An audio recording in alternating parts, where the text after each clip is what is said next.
primeira epístola de Pedro, fala da epístola da esperança, né? E para iniciar, né, para fazer um preâmbulo aqui, é importante falar um pouco sobre Pedro, qual é a finalidade, né, da sua carta. E aqui, primeiro falando um pouco de Pedro, né? A gente viu um Pedro aqui. Quem é o Pedro que escreveu as suas duas cartas, primeira e segunda Pedro? Um Pedro já maduro, um Pedro alicerçado na fé, após ter passado por todo esse processo do seu apostolado e até antes mesmo do seu discipulado com Cristo. E aí agora a gente vê Pedro abalizado, um Pedro já experimentado, um Pedro que já estava na condição que Cristo havia chamado, que era pastorear. Isso aqui é uma carta pastoral, com a finalidade de trazer esperança, fé para um público. Quando eu falo público, eu me refiro às igrejas que ele direcionou aqui. E aí é importante falar da natureza da carta de Pedro, né? É uma que a gente chama de epístola universal, porque ele vem trazendo um conteúdo abrangente que não está resumido somente àquele tempo. Tanto que hoje tem aplicação para a nossa vida. Por isso é chamado como universal. E também ela tinha essa finalidade de ser circular. O que era circular? Ela não era direcionada para uma única igreja ou para um único grupo. Não, ela rodou. Tanto que quando ele inicia aqui, no primeiro capítulo aqui de 1 Pedro, ele já menciona para onde ele direcionou. Pedro, apóstolo de Jesus Cristo, aos estrangeiros dispersos no Ponto, Galácia, Capadócia, Ásia e Bitínia, que eram concentradas ali na Ásia Menor, que hoje seria a Turquia, mais ou menos. E essa carta, ele vem trazendo um pouco da sua experiência pastoral, do seu apostolado, principalmente para aquela membresia. Aquela membresia estava assustada porque tinha estourado uma perseguição de Roma, através de Nero, né, o imperador Nero, a qual eles dispersaram. E inclusive irmãos judeus que se dispersaram por toda a Ásia, justamente para fugir da perseguição. Quando a gente fala em dispersão de judeus, chama-se diáspora. Quando é uma dispersão geral, aí fica somente na palavra dispersão mesmo, porque alcança também os gentios. Quem é gentio? Estou sendo bem didático aqui. Gentio, basicamente, são aqueles que não são judeus, de origem judaica, que antigamente havia um proselitismo. O que é proselitismo? Era a religião judaica como pilar, e aqueles que iam aderir no judaísmo eram chamados como prosélitos, aqueles que começavam a aderir. E aí Pedro ele tem essa preocupação de trazer uma palavra pastoral para acalmar, falando sobre a fé, falando sobre perseguição, falando sobre submissão. E aqui é um ponto que a gente precisa refletir, e eu vou discorrer sobre isso, falando também sobre a vinda do Messias, porque um dos textos que ele fala que nós somos como peregrinos nessa terra, para a gente não se apegar no sentido de botar o nosso coração aqui. E infelizmente, se a gente não vigiar, a gente pode começar a descambar por isso, de ajuntar tantas riquezas aqui na terra, que a gente não quer se apegar. E aí, irmãos, uma coisa interessante, pegando uma palavra de Paulo que ele escreve lá em 2 Timóteo, lá no capítulo 4, mais ou menos, versículo 15, não lembro agora exatamente, ele diz assim: aquele que quer viver piamente a palavra de Deus padecerão perseguição. E o próprio Pedro fala assim, não os estranheis a a ardente, né? Ele usa essa palavra, ardente perseguição que virá sobre nós. E o pastor fala muito sobre isso. Esse processo de luta, de adversidade, usando um termo que Paulo fala, serve como aio. Aio é instrução para a nossa vida. Os melhores cristãos, os maiores cristãos, passaram pelo calor da perseguição. Só que nós, igreja brasileira, a gente está mal acostumado porque a gente vive. Hoje está um pouquinho mais apertado, mas a gente vive num ambiente que a gente consegue falar da nossa fé livremente. Então, para a gente é cômodo. Para a gente, quando fala em perseguição, a gente está tão menino comparado a muitos. E Rafael está desdenhando a igreja brasileira. Não é desdenhando, mas é uma verdade. Quando a gente fala da janela 1040, não sei se hoje eu ouvi falar, os estudiosos de missões fizeram um traçado no mapa mundial para ver onde acontecia as maiores perseguições.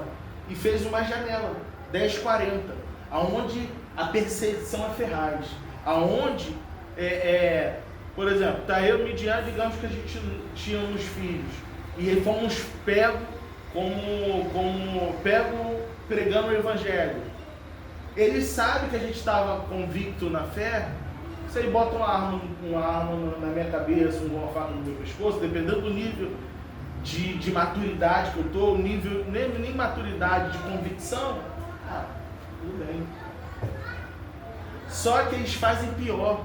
Sabe o que eles fazem? Eles fazem no filho. Eles botam a faca no pescoço do filho para que os pais cedam.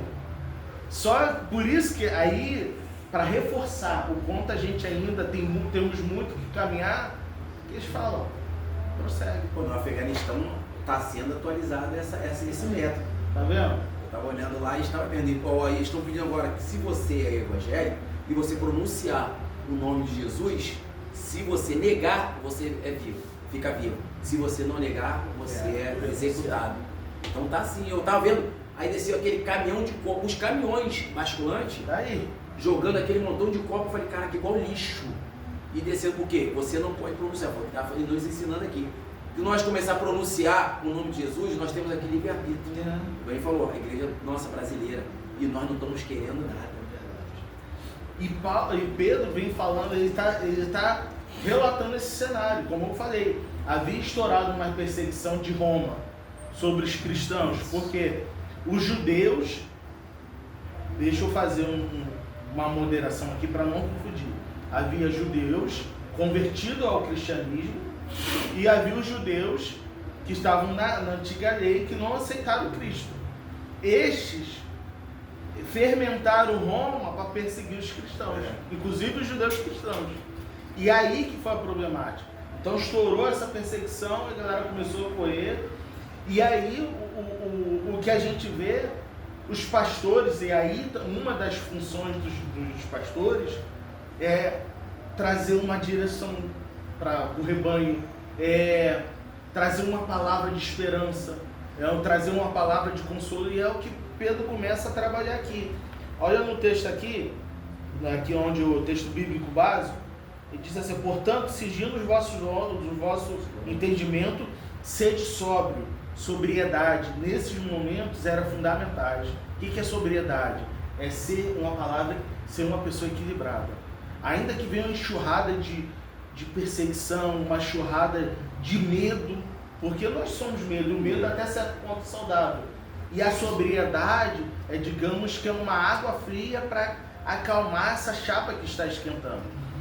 A gente sentir medo, a gente está apavorado, mas consegue se manter atento, não perde a direção. Então, essa palavra ela cai como uma luva, sede sóbrios e esperai inteiramente na graça de Deus, que se vos ofereceu na revelação de Cristo. E aí foi falado sobre perseguição, a gente está falando aqui sobre perseguição, mas uma coisa que Pedro começa a reforçar é que a graça de Deus nos capacita para isso. Aleluia. A gente não está jogado à nossa própria sorte. A graça de Deus, ela vem para justamente nos revestir e nos dar uma palavra que é pouco falada, mas é importante. É intrepidez. Vem pra cá, Dudu. Vem, puxa a cadeira aí, senta com a gente aqui. Vem ouvir de Jesus. Vamos embora. Uma coisa, isso é intrepidez. Aconteceu com Pedro. Tu vê Pedro, quando negou ali Jesus, o que ele ficou? Ele foi tomado pelo medo. E ali, quando ele foi confrontado 3 vezes, ele negou. Ó, tu é um deles. Não sou. Tu parece como, tu se veste, ou como agora tá vago, tu se veste como ele, não, e na última ele espraguejou. Mas o mesmo Pedro, quando Atos dos Apóstolos inicia, e fala, e Pedro estava cheio do Espírito Santo. O ser cheio é fundamental. Rafael, deixa eu só aqui te interromper, Claro, você tem que aprender, né? Porque quando fala que Pedro estava cheio do Espírito, o que acontecia? Ele mesmo cheio do Espírito, sabendo que Deus poderia fazer, ele não foi que ele questionou. Eu entendo ali, né, do que eu estou explicando aí, que Pedro, ele assim, eu senti que ali, como ele estava de frente com aquele povo, ele duvidou do que Deus poderia fazer. Porque quando Pedro chamou ele, que ele negou, ele não acreditava. Sim. Mesmo ele estando cheio do poder do Espírito Santo, ele não estava acreditando que Deus poderia chamar ele até onde ele estava. Pô, como é que pode? É um fantasma? Que ele ali, ele já começou a desdenhar. Porque ele sabia que Deus poderia fazer, o nosso Deus Todo-Poderoso poderia fazer um milagre, e ele ali cheio do Espírito Santo, que Deus já tinha derramado sobre a vida dele, e ele começou a negar. Quando ele começou a negar, foi ali que eu acho que ali ele se desviou, não foi nem tanto olhar, foi a fé. Uma coisa interessante ali, pastor, que ali ele já estava sofrendo a transformação. Isso. Mas ele, na verdade, ele estava cheio mais à frente, quando Jesus foi assunto ao céu. Ou quando Jesus foi atrás de Pedro, deixa só para a gente nos situar. Quando ele se negou Jesus, ele já estava sendo derramado o Espírito Santo ali. Só que ele não estava pleno. Isso. Ele ainda estava cheio, ele ainda estava naquele processo os carrapichos. Os carrapichos. Ainda tinha os barbudinhos ainda para ser tirado ali, brincando, né? Desse jeito. Só que quando Jesus ressurgiu dos mortos, né, na sua ressurreição, ele foi até Pedro. E aí, Deus é tão fantástico, eu acho fantástico, não fugindo do texto aqui, mas eu acho esse tratamento que o Senhor fez com Pedro foi o divisor de água para Pedro. E isso é um aprendizado para nós. Quando Pedro negou Jesus, cara, se mexe muito com a minha alma. Pedro fala assim, vou pescar. Ele jogou a toalha, para mim acabou. Decepcionei. Porque até ali, então, ele não estava acreditando. Exatamente. Ele falou assim, cara, a minha única esperança era estar aos pés de Jesus, caminhando. A única oportunidade de eu mostrar que eu estava com Cristo, eu neguei ele. E para ele, tipo assim, acabou para mim. Cara, vou voltar a pescar, vou voltar às minhas origens. Só que o que a gente aprende, isso aqui é pra gente. Quando Deus chama, e o pastor presenciou, me acompanhou e sabe uma coisa fantástica aqui, obrigado, Laura, que quando a gente tem um chamado e a gente bota a mão no arado,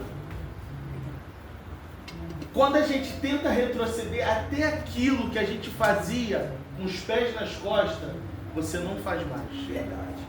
Quem era Pedro? Pedro era um exímio pescador. Tanto que ele tinha uma cooperativa, ele era líder de uma cooperativa. O que Pedro volta? Frustrado. Foi pescar a noite toda, não trouxe nada. Quem aparece lá? O mestre. Sabe por quê? Porque se eu fosse Pedro, tem mais jeito. Você já está comigo, teu coração está circuncidado.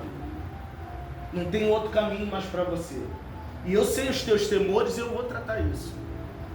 E aí vai dar aquela direção para Pedro. Pedro mostra, fala, Pedro, você não é que eu vou tirar a sua identidade. Na verdade, eu vou aperfeiçoar, eu vou fortalecer a tua identidade. Aleluia. Pedro deixou de ser pescador? Não. Ele só foi aperfeiçoado, ele se tornou um pescador de vidas, de almas. E aí, uma coisa interessante, que o que o Senhor estava ensinando para Pedro e Pedro, quando você está sob a minha vontade, as coisas andam. Desse jeito. Até o que você sabe fazer, depois que você botou a mão no meu arado, agora é eu que conduzo isso. Oi? Sou eu? Não. Ah, tá. É eu que conduzo isso. E aí no tratamento, quando Jesus vai lá com a Pedro, ele usa 2 verbos. Primeiro, pode ver lá depois. Quando ele pergunta primeiro a Pedro, Pedro fala, Pedro, tu me amas? Ele está usando o verbo filia. Sabe o que é essa palavra? Admiração, estima. Ele falou prontamente. Tu vê que no texto ele disse, Senhor, sabe que eu te amo. Jesus deu uma outra oportunidade. Pedro, tu me amas? Usou o mesmo verbo. Pedro, tu sabe que eu te amo. Aí Jesus, vai ser necessário eu usar para ficar esse verbo. Ali ele já, como ele, pela terceira vez, né? Terceira vez, foi a primeira, a segunda e a terceira. Aí ele já não sabe que eu te amo, porque lá atrás ele retrocedeu, por quê? Porque lá atrás ele, a gente conjecturando hoje, no século XXI, essa passagem é muito linda. A gente fica conjecturando, que ele falou, cara, já era para mim estar nessa ligação com ele há muito tempo. Assim, né? Nós conjecturando hoje. Porque tu já pensou o mestre chegar para você, o Criador do céu e da terra, e você negar ele? É uma tolice tremenda. E ali a fé dele acho que redobrou, foi quando ele apareceu, Jesus apareceu na praia, né? Porque eles passaram a noite toda jogando a rede de um lado só. E ele nada pegava, e ali eu acho que é ali que ele falou, poxa, não tem jeito. Aí ele, quem é esse cara? Ele tá ali, como se diz, Jesus não perseguia, Jesus estava mostrando para ele, né, que ele tinha essa oportunidade de se aproximar com ele. Falou, joga a rede no mesmo lugar, eu já passei a noite toda, não peguei nada. Mas quando você obedece a ordem do mestre, irmão, não adianta. E aí, tu vê que ele pegou o peixe, que pagou tudo e falou, a partir de agora eu sou pescador de almas. Isso é interessante, eu quero cortar tua aula. Não, tá acrescentando, é bem-vindo, pastor. Na terceira, ele sobe a reta. Aí ele usa o verbo agapau, que é de ágape. O que significa esse verbo? É um amor de entrega. Pedro, você está disposto a entregar a condução da minha vida, da tua vida nas minhas mãos? Pedro, a ficha caiu. Jesus está em outro nível. E ali, Jesus, ele fala, Senhor, tu sabes que eu te amo. E aí uma coisa interessante, algumas coisas, como é que Jesus é fantástico. Ali Jesus estava tratando o emocional de Pedro. Primeiro, ele não só deu o perdão, mas ele deu uma nova oportunidade. Apacenta as minhas ovelhas, apacenta os meus cordeiros. Eu não desisti. Pedro está de pé, o meu chamado para a sua vida. Ainda que você esteja passando por um momento de mediocridade, ainda que eu esteja passando por um momento de mediocridade, eu não desisti de você, Pedro. Era a mensagem que Jesus estava falando. E aí a coisa interessante, quantas vezes Pedro negou Jesus? 3, né? E houve uma tratativa 3 vezes. Para cada não que ele deu, um perdão e uma oportunidade. Pedro, tu me amas? Apacenta minhas ovelhas. Primeiro perdão. Pedro, tu me amas? Segundo, apacenta minhas ovelhas. Perdão e o retorno da oportunidade. Pela terceira vez, Pedro, tu me amas? Apacenta as minhas ovelhas. A terceira, Pedro ali deu um up. Aí, tu vê, depois de que aconteceu todo esse processo de tratamento de Pedro, o ministério de Pedro alavancou. E aí já começa Atos dos Apóstolos, o mesmo Pedro que em outro momento negou, agora Pedro fala assim, vem entre vós, o importante agora é agradar a Deus do que os homens. Olha a intrepidez que Pedro vem, porque foi tratado, ele recebeu perdão. E aí uma coisa interessante, qual a diferença de Pedro para Judas? Ambos negaram Jesus. É o básico. Pedro aceitou o perdão de Jesus e aceitou a transformação. Judas não. Judas foi orgulhoso, vaidoso E aí a gente já conhece o princípio todo. Seguindo adiante aqui, aí versículo 16 diz assim, estou lendo ali 1 Pedro 13, versículo 16. Lê aí para interagir. Quer ler aí, Mundial? Quero, só por aqui. Primeira, lá no finalzinho, 1 Pedro, para não ficar só eu falando, o pastor está me ajudando aqui. 1 Pedro o quê? Versículo 16. E qual capítulo? Capítulo 1. Capítulo 1, versículo 16? Mas no... Cadê? Deixa eu ver se é isso. Capítulo 1. 1,16. Porque está escrito, sede santos porque eu sou santo. Uma coisa que é importante pra gente, a gente está inserido num contexto pentecostal. E a unção, se a gente quer ter uma unção, uma vida de intrepidez, passa por isso, santidade. A santidade é um escudo contra as investidas de Satanás. Quando você está com a tua vida no altar, Deus não deixa o diabo tocar, a não ser por um propósito e com a permissão de Deus. Lembrando que Satanás é um cachorro na coleira de Deus. Ele só faz aonde Deus permite, quando tem hora Deus puxa. E quando você está com a vida santificada, Deus não deixa tocar, a não ser por um propósito, e vai até onde Ele permite. E aí uma coisa interessante também, tem muita gente que entra em crise disso. Sede santo ou sede perfeita, a Bíblia fala muito sobre isso. A gente traz muito a ideia a ideia grega. O que é sede santo ou perfeito? Que não erra, perfeito, cabal.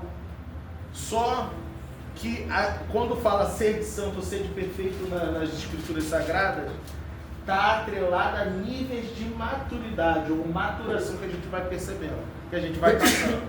Como diz, né? A vereda do justo é como a luz da aurora, que vai sendo perfeito, que vai crescendo até ser dia perfeito. Então, é assim a nossa vida. Até porque a gente vai, passo em passo, a gente vai melhorando, vai aperfeiçoando. E o melhor exemplo aqui foi Pedro. Pedro tropeçou, mas ia avançando. Pedro avançava mais um pouco. E uma outra coisa interessante, o pastor já falou sobre isso. Tempo de casa não é garantia nem aposentadoria para ninguém. Pedro, uma coisa interessante aqui, nesse momento, eu estou construindo primeiro quem foi Pedro. Claro que eu estou tocando a bola aqui com o texto, mas eu estou construindo quem é Pedro, para a gente saber de quem a gente está falando. Quem é o autor aqui? Os princípios. Quem é os princípios? O que movia ele? Quais valores? Isso. Qual foi o legado que ele veio trazendo? E a gente vai aprendendo tanto com as coisas positivas quanto outras coisas. Pedro já lá na frente, já lá em Atos, ele tem aquela visão do lençol com animais.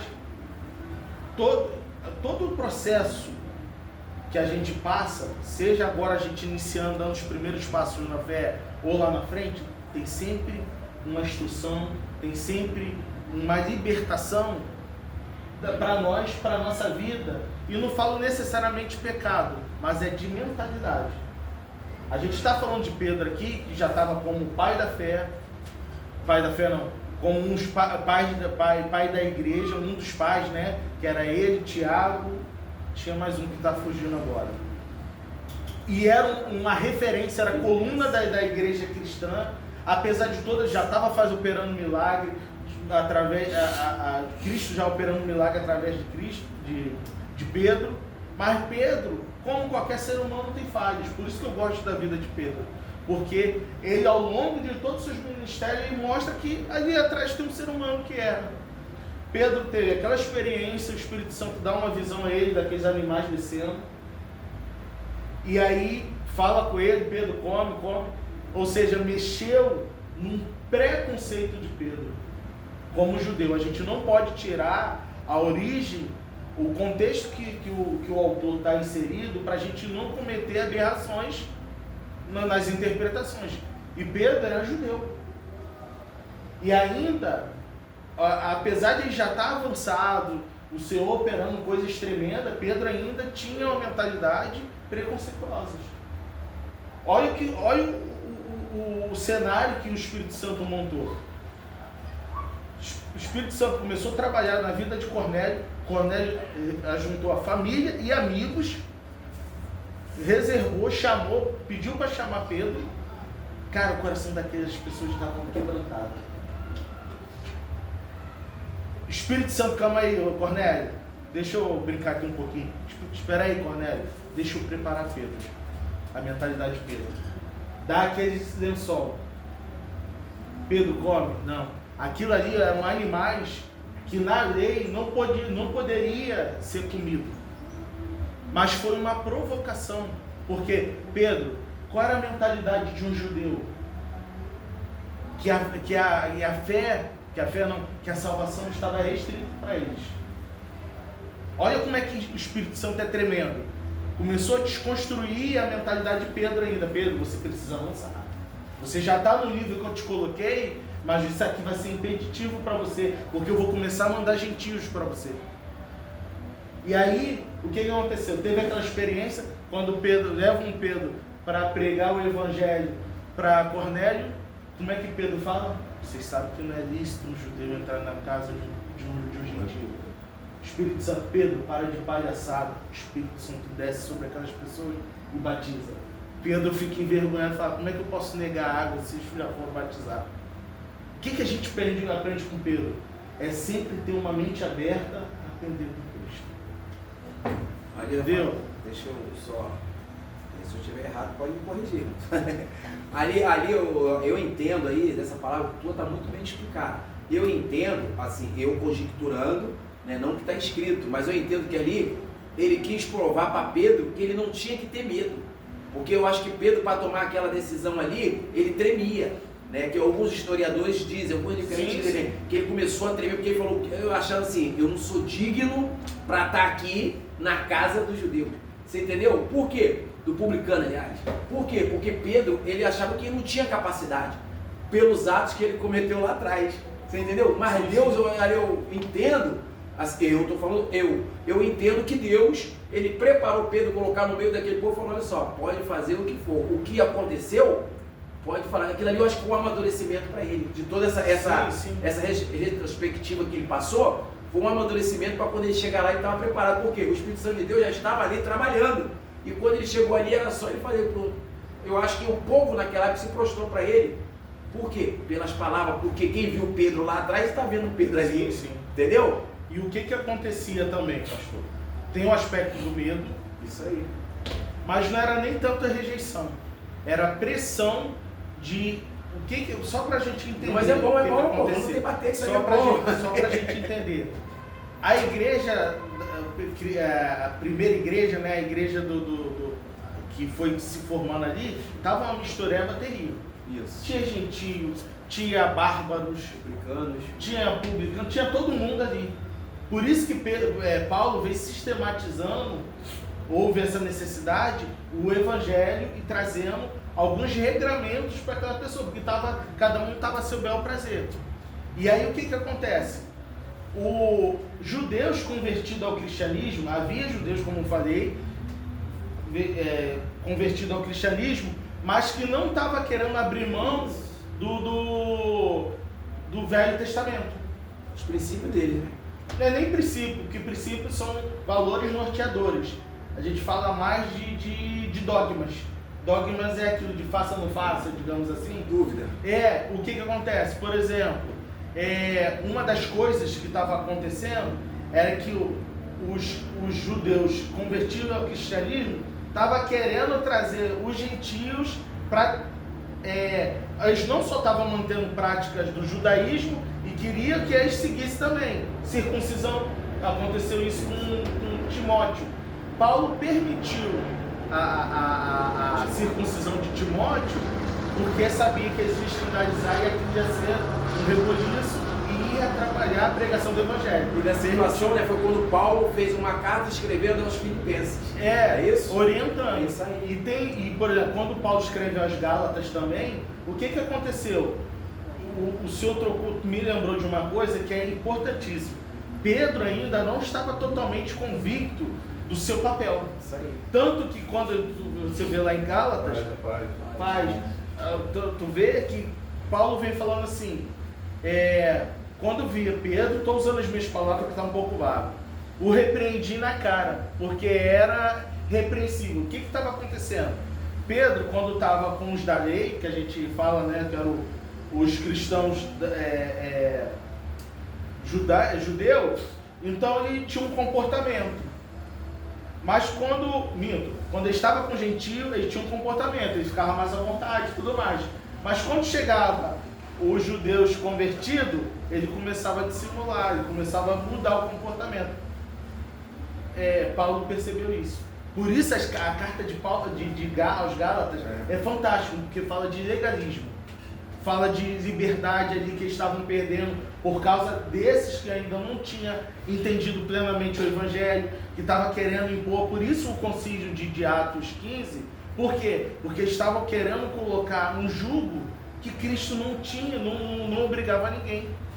Por isso houve o concílio de Atos em 15. Então, o pastor levantou essa bola e me lembrou, e realmente, ele tinha medo, ele estava com medo de tomar reprimenda de a galera, tipo assim, Paulo, de que lado você está? Porque a gente tem que entender, gente, a gente não pode romantizar os relatos da Bíblia.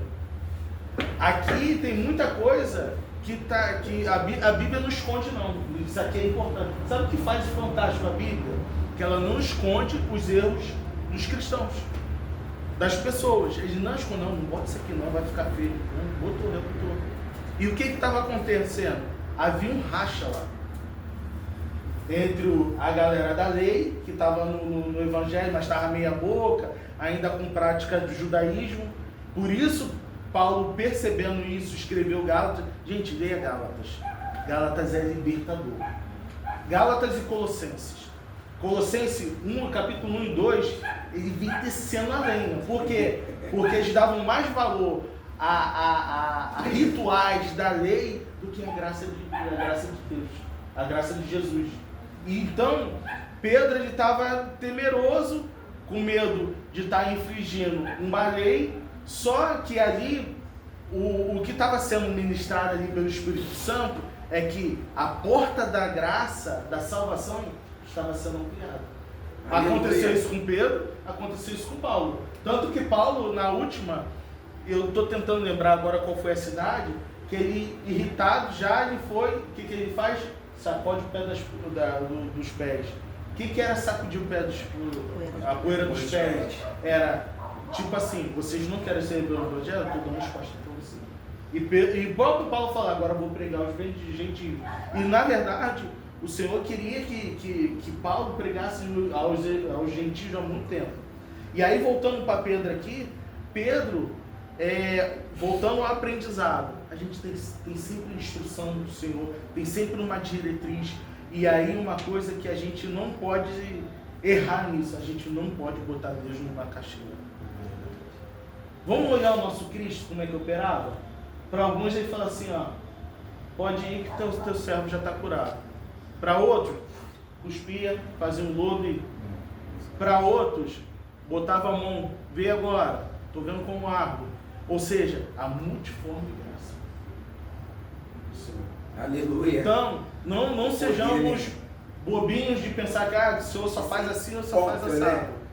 Então, Pedro ele vem e começa a trazer essa experiência de apostolado para aquela igreja que estava assustada.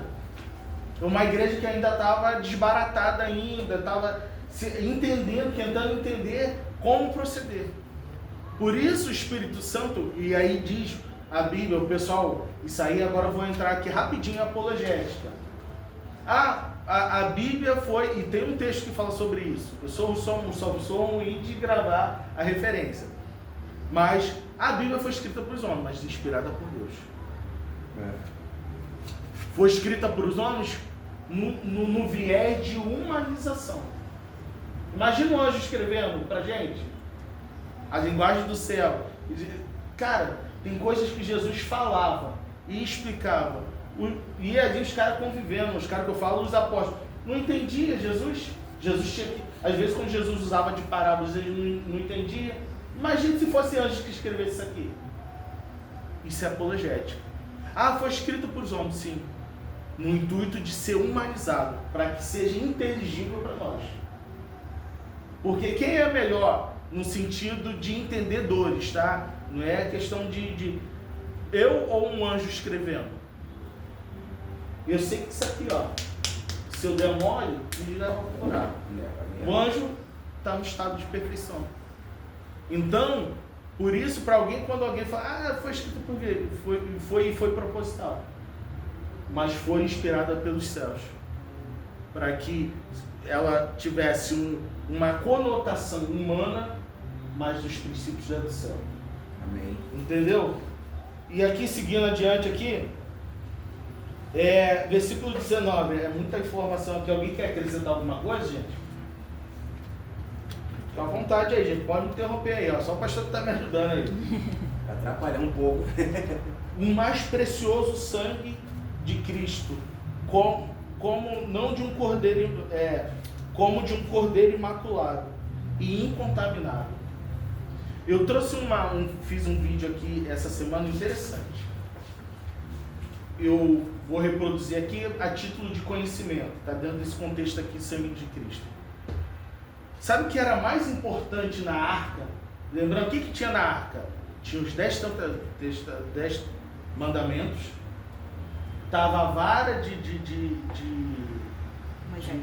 Moisés não, do irmão dele. Arão, que floresceu. E o maná. Esses 3 coisas. E lá no texto que eu até coloquei, a própria palavra fala sobre testemunho. Sabe qual era a parte mais importante daquela arca, da composição da arca? Era o que em cima da tampa da composição. Isso está no texto, tá? Depois eu mostro para vocês para não fugir. Que era aspergido o sangue do cordeiro. Olha que coisa linda. É o sangue. É o sangue de Cristo. Ali havia objetos importantes que remete um testemunho, uma ação divina, mas é o sangue de Jesus que está acima. Isso aqui é importante dizer. E aqui eu vou trazer uma coisa que também é um pouco polêmica, mas a gente precisa aprender. A experiência na caminhada cristã é mega importante. Para a gente seguir adiante, está aqui a experiência de Pedro. Houve a experiência, mas a experiência jamais vai estar acima da Bíblia. Jamais. Não aceito. É o que Paulo escreve sobre Gálatas. Se vier um anjo pregar outro evangelho que não seja esse, seja maldito, seja anátema. A experiência, Rafael está dizendo que a experiência não tem importância, pelo amor de Deus. A experiência é que nos move e nos fortalece para os dias, principalmente para os dias maus. É o que Pedro está dizendo aqui. Pedro está trazendo a experiência dele de apostolado e falando, gente, por experiência, faça assim, assim, assado, mantenha a fé, mantenha a santificação, confia que o nosso Cristo vai vir nos buscar. Isso tudo é experiência. Quem fala nisso aí, né? Preparando para o dia mau. É isso aí. É isso aí. Preparando para o dia mau. Isso aí. E os dois, na verdade, que vai. Ó, isso aqui é a propósito sem querer, ó, o mistério. A Bíblia, aqui, ó. A Bíblia está acima. E a experiência vem do lado. Ajuda no sustento da fé? Com certeza. Mas a Bíblia é fundamental. Sabe a única coisa que destrói o povo de Deus? É a falta de conhecimento. O próprio Senhor fala em Oséias 6,3: o meu povo está sendo destruído porque está lhe faltando conhecimento. Como é que Satanás sempre trabalhou isso? A gente olha aqui na história das igrejas, o que fazia? Era infiltrar ou levantar. Essas duas coisas. Até hoje o diabo trabalha assim. Infiltrar ou levantar. Infiltrar gente de fora para trazer uma outra doutrina, para atrapalhar, para trazer confusão, para desvirtuar, ou levanta de gente do meio. Tanto que Paulo, quando está escrevendo, por que eu estou citando Paulo? Porque aqui eu estou falando sobre esperança, estou falando sobre apologética, estou falando sobre a vinda de Cristo. E os dois se complementam. E Paulo vem falando lá em Atos 20, quando ele está entregando a igreja de Éfeso, que ele tinha que seguir à frente com o seu ministério, ele falou assim, ó, chama os bispos da igreja de Éfeso e fala assim, ó, tô indo embora, galera, mas ó, tome cuidado sobre vocês e sobre o rebanho a qual o Senhor colocou sobre o rebanho. Porque ele está lá em Atos 20, já bem lá para o versículo 20, que no meio de vós se levantará lobos devoradores e entrarão também que não perdoarão o rebanho. Então, o que a gente está fazendo aqui é uma bem-aventurança. A gente está escutando sobre a Escritura. Uma vez o pastor falou aqui na EBD, uma coisa que é fundamental que a gente falou sobre isso.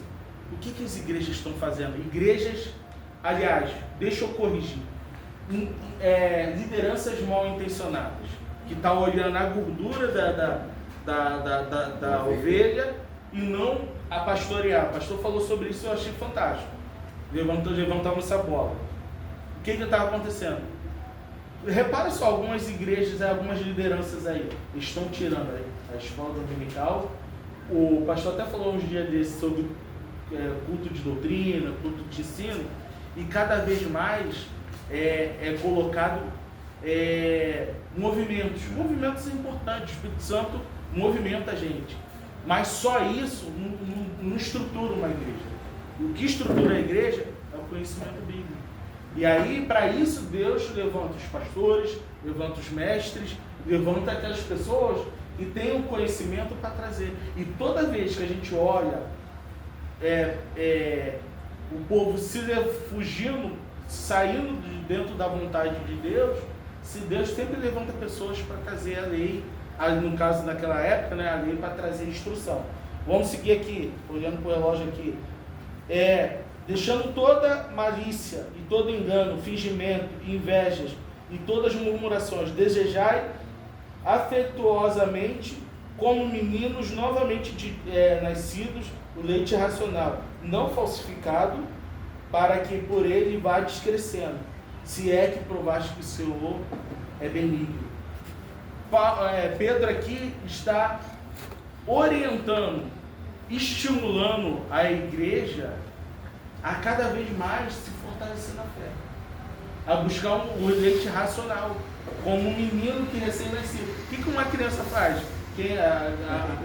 Quem passou por a criança ali fica ali na teta da mãe, o que fala aí? Vamos dizer aqui que eu versículo, quando tu era menino, tu era tratado como menino. Você entendeu? Então, isso foi sexta-feira, eu trouxe essa mensagem, sexta-feira na consagração, na saudação que me deram a oportunidade, então não falando aí. Então, olha como é que as coisas se encaixam. Porque aqui ele fala, quando era menino, você tem que ser tratado como menino. Acabou aquela fase que você já é adulto, você não pode ficar com menino, com birrinha, com briga, não. Porque aqui pra frente você já é adulto, já é um homem formado. Então tem que saber discernir as coisas, o que é bom, o que é ruim. Mas amém. E isso também é importantíssimo o que o pastor falou, porque para a igreja avançar é se fortalecer na fé. É se fortalecer nessa caminhada cristã através de experiência e conhecimento bíblico. Porque é isso que vai nos manter de pé. Porque está cada dia mais se fechando. Eu costumo brincar que o muro já caiu, não tem mais muro. Ou você o próprio Paulo, quando está escrevendo sobre a corrupção, lá acho que é em Coríntios, ele fala assim, é necessário que isso aconteça para que os sinceros sobressaiam. E aí Pedro ele vem trazendo essa instrução, ele vem trazendo esse fortalecimento para a igreja e trazendo essa diretriz, porque ele estava vendo uma igreja assustada, uma igreja sem uma base na fé, como eu falei, estava miscigenada, havia gregos, havia bárbaros, havia judeus convertidos, outros gentios, e estava uma mistura ali, e aí Deus levantou Pedro para escrever isso, para orientar. E aí, seguindo mais adiante, ele vem falando sobre a base da nossa esperança. A nossa esperança deve estar nas promessas que Cristo deixou para nós. Uma coisa que ele vem dizendo aqui, ele fala sobre os 5 pilares, né? O autor aqui da revista, ele fala sobre os 5 pilares do cristianismo. E o apóstolo Pedro menciona isso lá em 1 Pedro, capítulo 1, versículo 2. Lê aí, Rafa, para mim. 1 Pedro, capítulo 1, versículo 2. Vocês foram escolhidos de acordo com o propósito de Deus, por Pai e pelo Espírito de Deus. Vocês foram feitos de um povo dedicado a Ele, a fim de obedecer a Jesus Cristo e ficarem purificados pelo seu sangue. Que vocês tenham mais e mais graças à paz de Deus. Olha o que ele menciona aqui. Ele menciona sobre eleição. E aí abriam aqui uma opinião, tá? Opinião, gente, opinião. A eleição é para a igreja, não para pessoas individuais, porque senão a gente vai entrar no calvinismo. E a eleição no calvinismo, da forma como é ministrada, é perigosa. Uma vez salvo, salvo para sempre. Isso é perigoso pra caramba. A nossa igreja aqui, ela segue o arminianismo, ou seja, você tem que perseverar, a todo dia você tem que queimar a tua carne, a todo dia você tem que confessar Jesus, para que quando vier a coroa da vida, a gente está justificado, essa é a palavra. Então, eu entendo que toda vez, e eu vejo assim nas escrituras, todas as vezes, opinião, tá? Estou reforçando, é discordável. Todas as vezes que a Bíblia menciona a eleição, está se tratando da igreja. E não pessoas individualizadas. Talvez um profeta, um apóstolo e tudo mais, para uma finalidade, mas a eleição, muitas das vezes, quando fala de eleição, está se referindo à igreja. Pedro, no mesmo texto, ele fala aqui sobre presciência. Tudo que está desdobrando nesse presente século tem a presciência de Deus. A gente sabe e a gente confia, e aí entra na palavra de Pedro sobre a esperança, que tudo o que está acontecendo está no controle de Deus. E o guarda de Israel não dorme nem tosqueneja. Nos momentos certos, ele vai atuar. Nos momentos certos, ele vai levantar seus profetas, seus homens e mulheres de Deus, para ser instrumento, para dar livramento, libertação, para trazer uma direção, para dar uma instrução. A terceira coisa, nesse próprio, um versículo só, ele solta os 5 pilares ali da carta de Pedro. A outra que ele fala sobre santificação, sem a qual ninguém verá a Deus. A santificação para nós é essencial. Isso aqui é inegociável. O nosso processo, como eu já falei, de santificação, como eu fiz ali, é níveis de amadurecimento. Como aconteceu com Pedro. Pedro negou Jesus, aprendeu. Lá em Atos já estava fortalecido. Mais à frente em Atos, deu um escorrego. O Espírito Santo foi lá, deu um puxão de orelha. E assim por diante. A gente nunca vai estar plenamente liberto das nossas mazelas. E aí, isso que, Rafael, onde você quer chegar? É sermos humildes. Saber que a todo momento a gente vai precisar da graça. A todo momento a gente vai precisar dos nossos irmãos. A todo momento a gente vai precisar de um sacerdote cuidando, nos ajudando nessa caminhada. Por isso que é importante esse processo de santificação, porque ela é necessária para a gente avançarmos e para a gente cumprir plenamente os desígnios de Deus. O quarto pilar, vem dizendo aqui sobre obediência. Isso aqui o pastor fala direto. Obediência, tem que obedecer, não adianta. Milagre, transformação, libertação é obediência. Tudo passa pela obediência. Oi? O pastor dando uma cajadada de levinha ali. Obediência. E por último, a salvação. Atentar para tão grande salvação que há de vir sobre a nossa vida. Então os tempos estão cada vez mais sendo desenhados e o próprio Senhor ele usa esses profetas para a gente perseverar. E essa perseverança a gente consegue através da graça de Deus e o auxílio da pessoa do Espírito Santo. Que a todos os momentos nos convence, como a gente dá trabalho ao Espírito Santo. Como a gente dá uma canseira, vamos brincar assim, né, do Espírito Santo. Porque esse trabalho de convencimento e aperfeiçoamento o Espírito Santo faz. E aí vamos seguir adiante. Fala de uma esperança provada, 1.2, né, o texto. Provada e confirmada. Essa esperança, gente, ela é construída, como já diz aqui, você até redundante, provada e confirmada no calor das perseguições. Eu tenho até um adágio aí, né, o pessoal fala, né, que os melhores marinheiros são feitos nas tempestades, né, então é isso. No meio das provações. No meio das provações. A gente buscou, nós somos igual azeite não, o azeitona.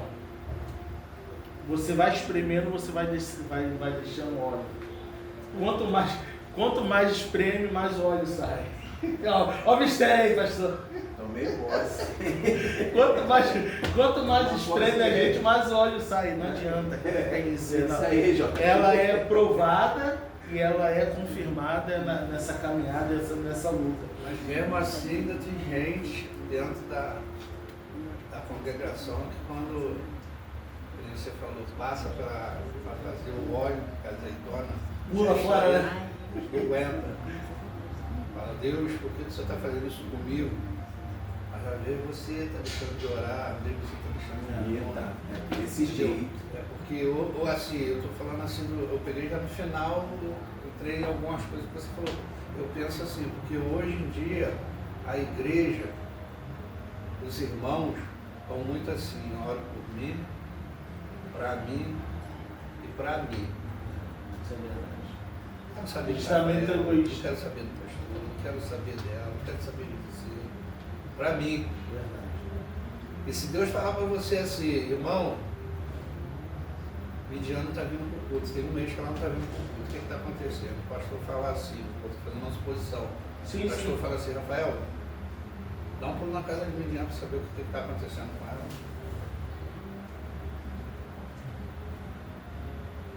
Ô irmã, como é que você está? Você está bem? Claro que ela pode estar mal, caída. Tá vendo? O telefone não vai falar para você. Tá ótimo. Estou de pé. Mas não vai lá olhar nos olhos. Fazer uma oração. Então, assim, eu penso assim, eu tenho aprendido muito, entendeu? Tenho aprendido muita coisa. Eu estou em casa, dou uma olhada na Bíblia, tá aparecendo, que eu falei para você, agora nesse ó, tá até ainda há pouco fazendo umas empadinhas. Então, eu oro por mim, mas eu oro para aqueles que estão ao meu redor, aqueles que na minha grande provação, eu passei, que vai junto comigo aqui.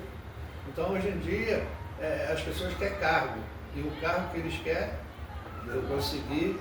Então, ele se quiser que ore, eu não estou nem aí, faça a mesma coisa que eu fiz. Cada um parece que Entendeu? tá numa corrida individual, né? Cada um por si, né? Então, que nem você falou, é difícil. Porque quando você passa para virar o azeite, você começa a sentir, você começa a se contorcer, aí tem hora que você não vai.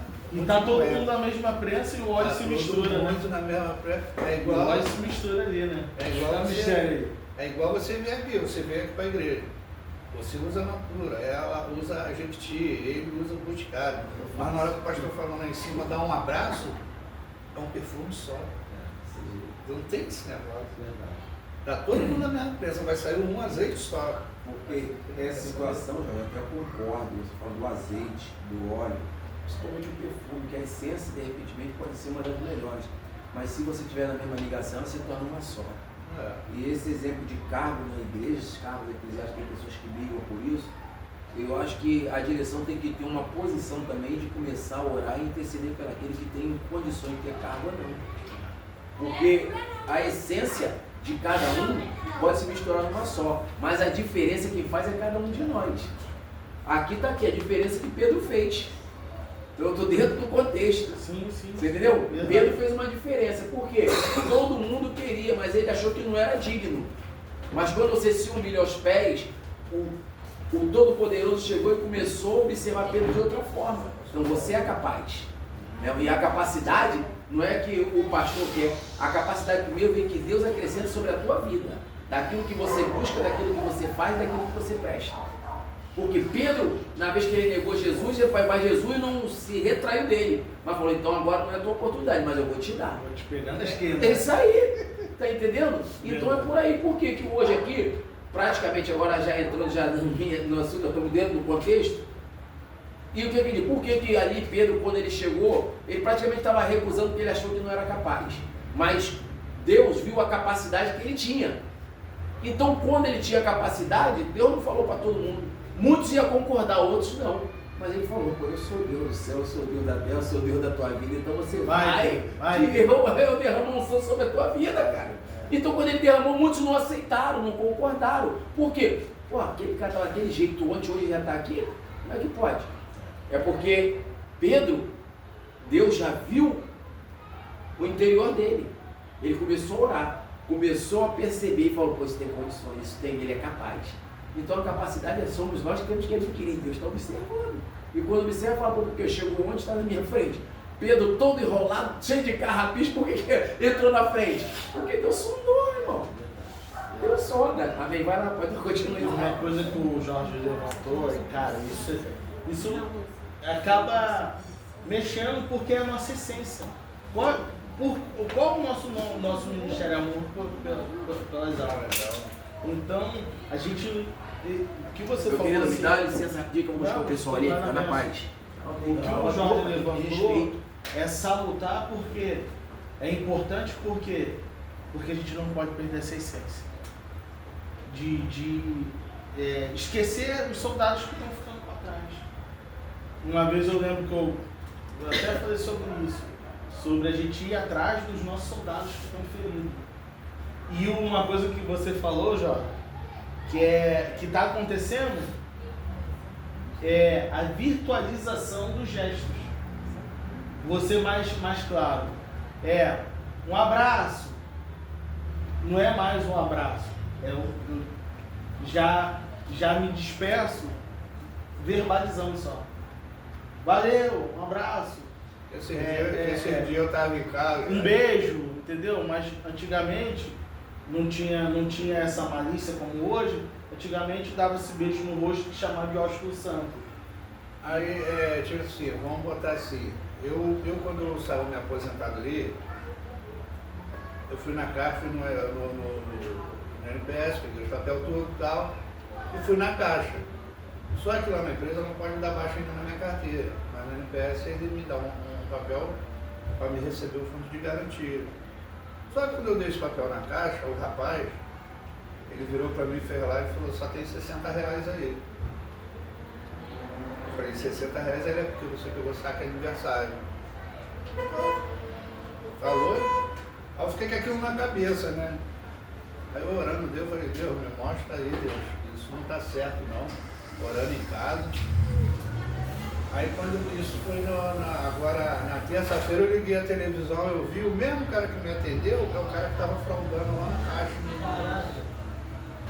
De Nilópolis, não sei se vocês viram essa reportagem. Não, viu? E ele era meu amigo pessoal desde a infância, na época que a gente era no mundo, a gente bebia junto. Ele prestou concurso para a Caixa e eu fui para a SEDAI. Aí bateu assustado, falou, vai lá na Caixa. Eu tive na Caixa.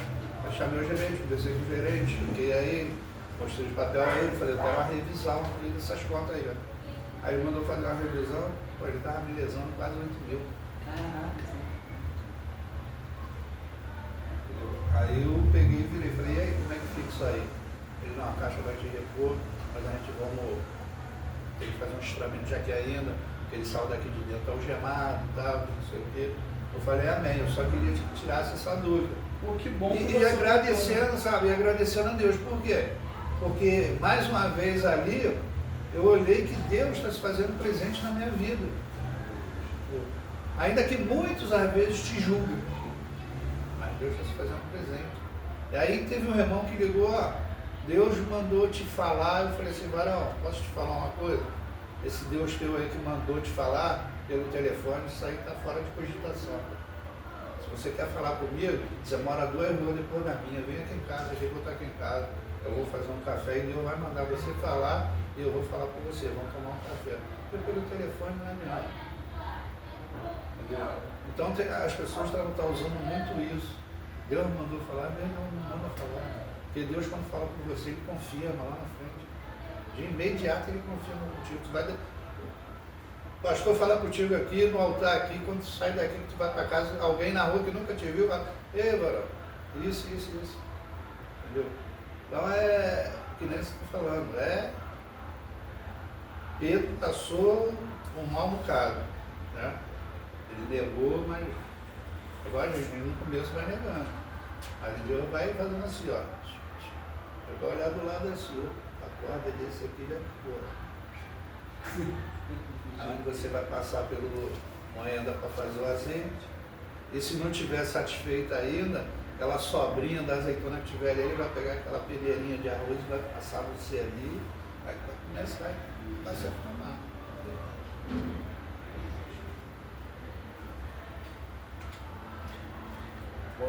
Pode. E uma coisa assim, que esse tempo é um tempo complicado porque a gente está inserido nele e eu não vou ser hipócrita, eu já me peguei algumas vezes deixando de fazer coisas que eu fazia que eram importantes, de me doar mais, de estar mais presente, de ir buscar mais pessoas que Deus até me tocou e eu fui, eu não fiz o suficiente. E essa corda, de vez em quando, Deus puxa mesmo e fala, meu filho, corda, as vidas aí estão necessitadas. Eu não esqueço, eu até falei sobre isso. Aquilo ali foi um chacoalhão, já falei ali no altar. Meu tio estava passando por um processo e tudo mais. Minha tia, na ocasião, já lembro disso, já contei umas 2, 3 vezes já. E aí, minha tia falou assim, Rafa, foi Midian ou foi minha tia? Não lembro agora. Acho que foi minha tia.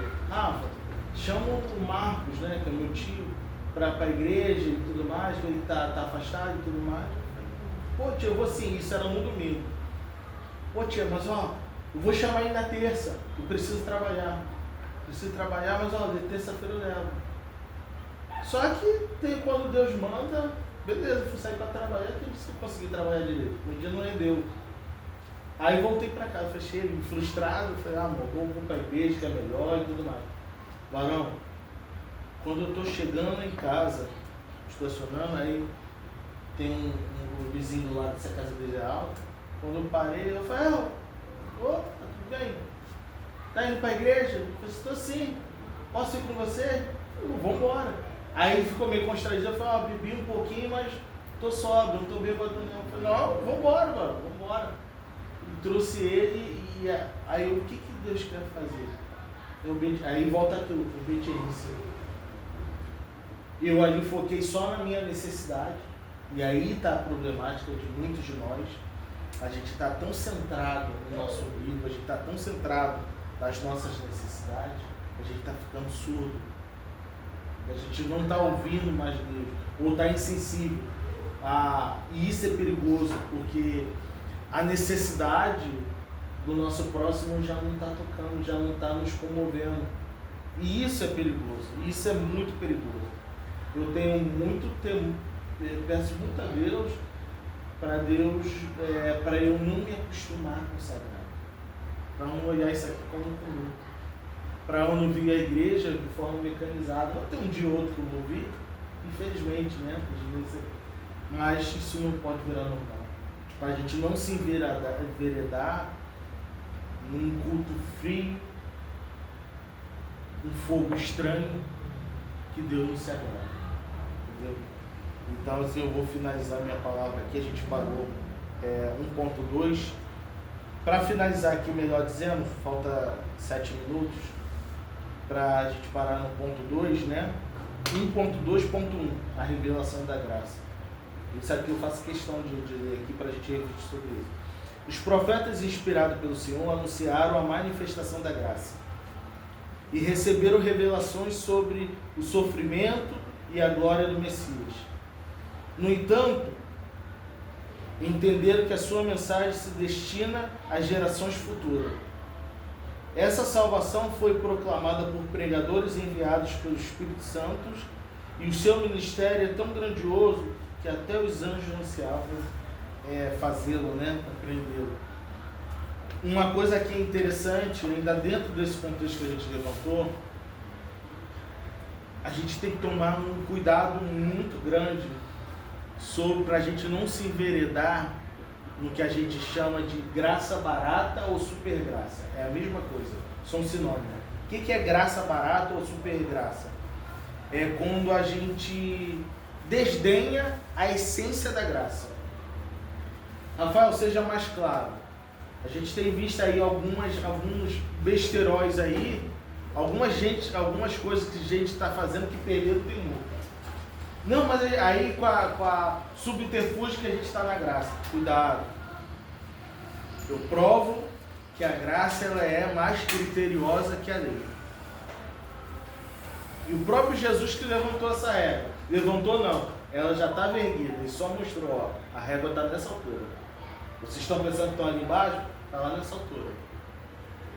A graça ela vai no nascedouro do problema. A lei era na externa, quando você praticava, aí você errou, pecou. A graça vem aqui. Quando eu olho com uma mulher, antigamente na lei, para eu pecar eu tinha que deitar com a mulher. Na graça, se eu olhar com a intenção impura, Já está pecando. Na lei, eu tinha que matar alguém para pecar ou agredir alguém. Na graça, se eu chamar de raca ou emprestado, eu pequei. E tem tantos outros exemplos que a graça ela vai na raiz do problema. Então Rafael lascou, a gente já não consegue resolver nada, não. Essa mesma graça é que nos capacita e nos ajuda a gente se aprumar e se ajustar à própria regra que o próprio Cristo estabeleceu. De qual forma? Buscando, se aperfeiçoando. Já foi dito aqui os pilares, se consagrando, se santificando, obedecendo, entendeu? Então, isso aqui é importante porque a gente tem visto aí, cara, absurdos em nome de uma super graça, em nome de uma graça barata. É igual você falou, olhando antigamente, hoje em dia, só em você olhar você já perde, certo? Então, é a mesma coisa que às vezes tem pessoas que se diz cristão, porque eu sei, tem cristão e tem evangélico, certo? Então tem pessoas que se diz cristão ou evangélico. O Rafael me fez uma coisa, eu vou entregar ele na mão de Deus. Deus é que vai cuidar dele. Entendeu? Às vezes não fala assim, eu vou orar por você, eu quero te entregar na mão de Deus. Eu acho assim, tipo assim, só na palavra que você está falando, que eu vou te entregar, eu estou querendo que Deus vai te cobrar alguma coisa de você. Entendeu? Não, Senhor, não, eu sirvo o Senhor tem que dar um jeito nele. Mas eu não tenho meu coração limpo para chegar, eu te perdoo, vou orar por você. Entendeu? São coisas que hoje em dia, às vezes você passa despercebido, mas se você tiver, quando você prestar atenção direitinho, são coisas assim que às vezes te machuca, faz até uma pessoa sair dentro da casa do Senhor. Sabe uma coisa interessante, Jorge? Abre aí, Varão, tá? Tem gente importante. A gente vê o quanto o nosso evangelho é raso quando a gente lê. Cara, ali eu resumo. Quer ler de uma forma sintética o evangelho? Leia Mateus 5, Mateus 6, Mateus 7. Ali a gente vai ver o quanto a gente está longe daquele evangelho. Cara, é assim absurdo. Fala de você ser pacificador, fala de você dar outra face, fala de se te pedir uma túnica, você dá. Gente, tu olha assim e fala assim, cara, eu tô desviado. Sinceramente, não é falsa modéstia. Tem hora que eu olho assim e falo, cara, que evangelho é esse? Me assusta. Mas é o evangelho. É o evangelho que vai. Esse é o evangelho que vai nos levar para o céu. E aí tem uma coisa perigosa. Eu já ouvi gente falando assim, eu falei, gente, ela não sabe o que ela está pedindo. Primeira coisa, antes de eu entrar no que eu quero dizer. Isaías fala, acho que é 66 ou 64, está por ali, que o nosso senso de justiça, ou que a nossa justiça é como um trapo de imundícia. Sabe o que era um trapo de imundícia? Era um pano usado para o leproso limpar as suas chagas e para a mulher, naquela época não tinha essa tecnologia, para limpar seus períodos no chão. Olha como é que o nosso senso de justiça aqui é comparado. E aí quando a gente fala assim, Senhor, faz justiça, não faça isso não. Porque a gente está sustentado, a gente está pendurado na graça de Deus. O dia que se a gente pedir a justiça de Deus, ninguém fica. Paulo já começa escrevendo aos Romanos, fala assim, todos pecaram, destruídos estão da graça de Deus. Então, aqueles, aí para finalizar a minha palavra, aqueles que de fato estão buscando a semelhança de Jesus, a exemplo de Estevão, estão vendo ele de pé. Vou repetir. Aqueles que fazem o esforço para seguir as pisadas de Jesus, estão vendo o sobrenatural de Deus e estão vendo Jesus de pé. Então, é para nossa reflexão sobre a graça, porque essa graça é a verdadeira graça que vai nos capacitar na nossa trajetória e nos vai nos levar para o céu. Agora, a super graça ou a graça barata vai levar muita gente para o inferno. A gente está vendo aberrações aí em nome de uma graça perigosa. Amém. Mas deixa eu falar uma coisa só rapidamente. Quando tu falou aí sobre as nossas pegadas, que tem uma parte que Jesus fala, as minhas pegadas não são as suas pegadas, mas as suas pegadas são as minhas pegadas. Por que ele pronunciou? Peguei, mas não gosto desse negócio. Por quê? Porque na época que Jesus, no lugar que ele mais orava era na praia. O povo pensa que era no monte, tá? Mas o lugar que Jesus mais orava, quem lê, era na praia. Só que ele fala, as minhas pegadas não são as suas. Jesus era muito enfático nisso aí. As minhas pegadas não são as suas pegadas, mas as suas pegadas são as minhas. Por quê? Aí eu começo a conjecturar, a gente é bem maluco, né? Aprendeu com o homem aí. Quando você começa a pisar na beira da praia, vem a onda, apaga. E as pegadas de Jesus não são as nossas, porque as nossas ele pode ver, e a dele nós nunca conseguimos enxergar. Então ele sabe aonde nós pisamos. Você sabia que aonde a gente anda, Jesus sabe? Eu já peguei aqui no final, mas é isso aí. Então ele fala, as minhas pegadas não são as suas pegadas, mas as suas pegadas são as minhas, porque ele conhece aonde cada um de nós pisamos. É forte esse negócio. Amém. É forte. Vamos, eu pedi, Jorge, ora por nós aí, pedindo a graça de Deus, que o Senhor tenha misericórdia de nós. Gente, obrigado aí, vamos, faz um esforço aí, vamos anunciar a galera, pedir a galera